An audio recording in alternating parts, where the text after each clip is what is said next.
I'm a pediatric occupational therapist. I work with children, specifically in early intervention from 0 to 3. And one of the most common things that I hear from parents is that they feel like they're missing something when it comes to their child's development. Like they feel like they're not doing enough of something. So they may often ask me questions like, should I be teaching them more like academic things? Like, should I be teaching them like their letters and their numbers?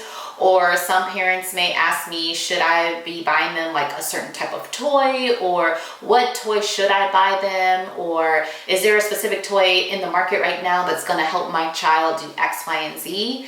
And to be honest, like, no, there is not one specific magical toy or one specific magical lesson that you're gonna need to teach your child in order to help with their development. The best thing, and often the missing and secret ingredient behind helping a child to make their best growth and help them to attain that development in those first 3 years of life is play. Now, play is often overlooked because a lot of people truly just don't understand the significance and the importance of play. A lot of people just look at play as just something that children do like off to the side, but they're not really learning anything. And that is the furthest from the truth. Like, play is how a child learns. And it's oftentimes, even in therapy sessions, right? When parents may say, or maybe you're a parent watching this and you're guilty of saying this, but I hear parents say like, oh, it looks like that therapist is just playing with my child, or all they do is come here and play with my child. And it's like, yeah, because that's what children are supposed to do. They're supposed to play. And play is not a substitute for learning, because play is learning. It's how a child learns about everything in their world. And so the next time you're like, oh my gosh, freaking out, what should I do? What do I need to go get? What do I need to buy? Is there a certain app? Like, no, maybe you just need to pause and learn how to play with your child. And so that's exactly what we're going to be talking about in today's video, is the importance of play, why it's important that you play with your child, and even just some quick little practical tips on how you can get started at enhancing the play that you do with your child today. So according to the American Academy of Pediatrics, play is essential to a child's healthy brain development. In fact, studies have shown that play is just as important, hear this out, play is just as important as a child's nutrition and sleep. Wait, what? Yes, I'm not kidding you. Nutrition and sleep are so important, and that's probably high up on a parent's list, right? Especially for our younger kiddos. But play is up there, right, with those other two important factors to help with a child's development. The reason why play is so important is because it strengthens the child's brain. It helps them make connections. It helps them learn about the world within themselves as well as the world around them. Play is essential for so many different skills, and it can help a child develop so many different things. Play can help a child learn how to problem solve. Play can help a child learn how to be creative. Play can help a child learn how to self-regulate in some of those social emotional skills. Play can help a child with their cognitive or their thinking abilities. Play can also help a child with their motor skills, whether it's their physical skills, gross motor, fine motor, using their hands to manipulate objects. Play can also help with a child's communication, their child's language skills. Like, literally, play is the foundation for literally everything that a child learns in life. You as an adult, the reason why you know so much and know how to do so much is probably because you had a chance to play as a child. And I know, speaking of like generations like now, sometimes the opportunity to play, unfortunately, is not as relevant as it used to be, because now a lot of children these days have screens. And so because they have these screens, they are not developing all these other skills that children learn naturally through the art and the magic of play. In fact, if you have a child that highly depends on screens, whether it's a tablet or whether it's a video game or whether it's the TV, if they are highly dependent on those things, then that could be a sign that play is a missing skill of theirs and they just don't know how to play. So they go for what they know. And I know we live in a time where screens, they're here to stay, they're not going anywhere, but it's also important that we also emphasize the importance of just naturally learning how to play. Also, if you are a parent and you're constantly feeling like you always have to teach your child every little thing, that can also be a sign that maybe the child's play skills are not as developed, right? Because sometimes children naturally learn things. They naturally learn how to problem solve through play. Obviously, yes, as adults, as parents, as therapists, we sometimes have to step in and teach children how to do things. But sometimes a lot of the things that children learn should come a little bit more naturally if they are involved in a lot of play opportunities. So I'll just give you a quick example. Let's say that the child is learning how to stack blocks, right? Now, oftentimes this just comes with play. It comes with repetition, it comes with practice. And over time, the child may be able to stack one block on top of the other. Just 2, and then eventually 3, and a 4, and then 5, right? Until they can build these huge towers and it's like not a thing, it's second nature. But if your child never has that experience, if they never have that exposure to play and to be able to build those blocks, and you have to teach them each and every time because they just don't get that exposure, then that is often a sign that that child is just not having those natural play-based experiences that is helping them to learn how to engage with play, how to engage with the toys and the things in their environment, and even how to engage with other people. If your child is going through their day-to-day and you're noticing they're not actually being provided with opportunities to play, you may want to take a step back, reanalyze your child's daily schedule, and figure out how can you incorporate play naturally into their daily routines. So actually, let me help you out with that. I'm going to give you, let's talk about like 4 different scenarios or 4 different routines that you probably are already doing throughout your day.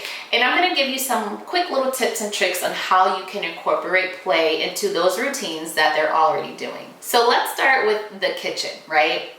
You as the parent probably naturally have to go into the kitchen to prep something. You probably have to prep breakfast or snacks or lunch or dinner, right? I'm going to guess that at least once out of the day, you're in the kitchen doing something, right?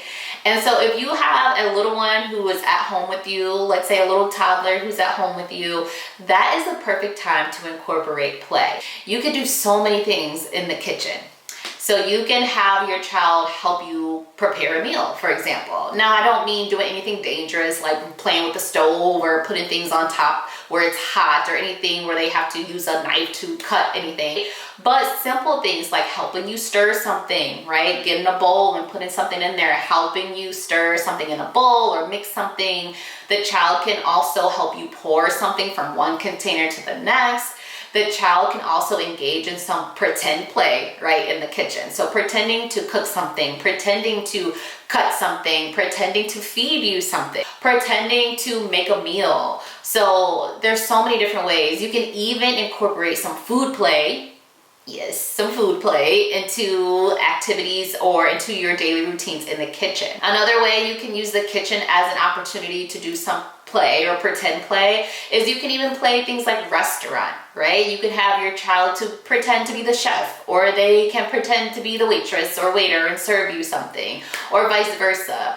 Or you can pretend like it's a grocery store, right? You can set out little canned goods around your kitchen and have a little cart or a little basket that your child pushes.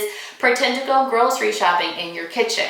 These are all fun yet natural ways that you can start to incorporate play into something that is as simple as going into your kitchen and using some of the things that you already have. The next routine that I want to talk about is bath time. Now, this can involve so many different types of play, and a lot of children love bath time. A lot of children love getting in the water. So here are a few things that you could do, right? You can bring some of their toy cars into the bath and pretend that it's a car wash, right? That's one thing that you can do in the bathtub. You can bring some empty cups and spoons and have the child to pour the water in and out of the cups, which is great for like that eye-hand coordination and some of those fine motor skills that the child needs. You can get some of those little bath time crayons and where the child can like color or scribble like on the tile. You know, just make sure it's the washable kind, of course, but they typically are. So some of those bath time crayons, you can have the child to engage with like the bubbles that's in the water. So maybe scooping some of the bubbles with their hands or popping the bubbles with their fingers. Like literally the list goes on. There's so many things that you can do in the bathtub to help enhance your child's play skills. Another part of your daily routine may be some outdoor play, right? Sometimes you may include going outside as part of your child's daily routines. So other than just taking them to the park, which is great, you can also do some very simple things outside. So you can do things like build obstacle courses for the child where they have to either crawl over something or crawl under something. You can play like I Spy with the child to see if they can find the thing that you have just spoken, like I spy a red car or I spy a big tree, and see if they can find the things that you are also calling out. Bubbles is another fun outdoor activity for a lot of children. They love to blow the bubbles and chase after them and pop the bubbles. You can go on a little nature walk with your child outside. Like these are all fun ways for children to learn about their environment, but also incorporate some fun as well. Even things like riding a bike or riding their tricycle, riding a scooter, all great fun and physical play-based activities for outside. Another routine that you can often include play in is during dressing routines. Now, obviously, if you have somewhere super important to be, this may not be ideal, but if you're just getting dressed for the day and you and your child don't really have anywhere specific to be, that dressing routine could be a great way to incorporate play. So you can do things such as have like a fashion show with the child. You can put on like silly costumes with the child. You could do some pretend play and maybe dress up as like a firefighter or a doctor or nurse and do some dramatic or some pretend play as well. So those are just some very quick, simple examples, but as you can see, it's super easy to incorporate play into your child's daily routines. So just remember, you don't need to be the perfect parent, or if you're a caregiver or a therapist who's watching this, you don't need to be the perfect therapist or caregiver either. You don't need all the bells and whistles. You don't need all the fancy schmancy toys.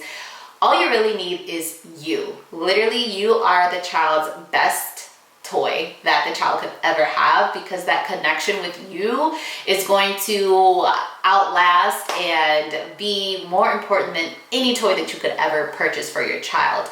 So that child's ability to engage with you and to connect with you and to play with you is going to go so far for that child's development. So if you've been worried that there's something missing, if you've been worried and thinking like, why isn't my child catching up? Or why isn't my child learning this? Or why isn't my child doing X, Y, and Z?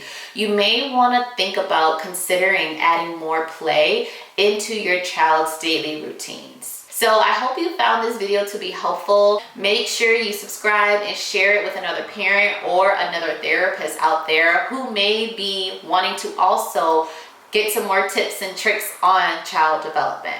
Thank you all for watching, and until the next one, bye.